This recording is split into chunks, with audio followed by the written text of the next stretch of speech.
Je pense que notre industrie va réellement être complètement révolutionnée par le digital, et cela au bénéfice des patients.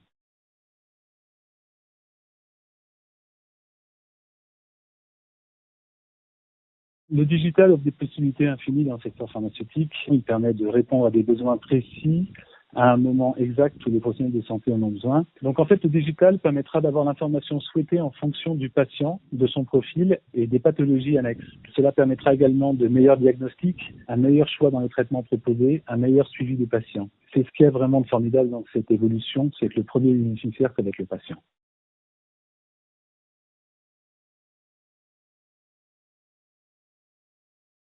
La première des choses, c'est que je pense que les patients vont recevoir une information qui est individualisée. Aujourd'hui, lors de l'annonce à un patient de sa maladie, une petite fille de 8 ans peut recevoir exactement la même information qu'un homme de 70 ans, alors que leur santé est complètement différente et donc leurs besoins aussi. Demain, en fait, ce qui va se passer, c'est que la petite fille va recevoir une information spécifique par rapport à son âge, son sexe, sa pathologie.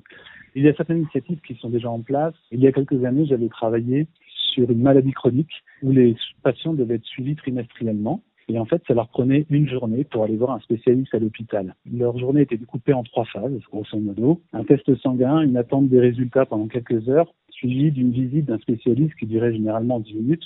Pourquoi? Parce que, heureusement pour eux, les patients étaient en bonne santé.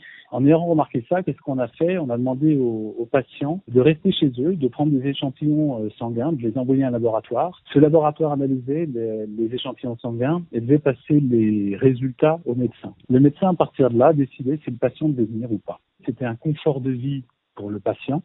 C'est là où on se rend compte que le digital va nous permettre d'arriver dans une ère qui nous permettra en fait de passer du temps sur les patients qui n'en ont plus besoin, de mieux les soigner, et je suis persuadé aussi pour un coût qui est plus économique pour la société.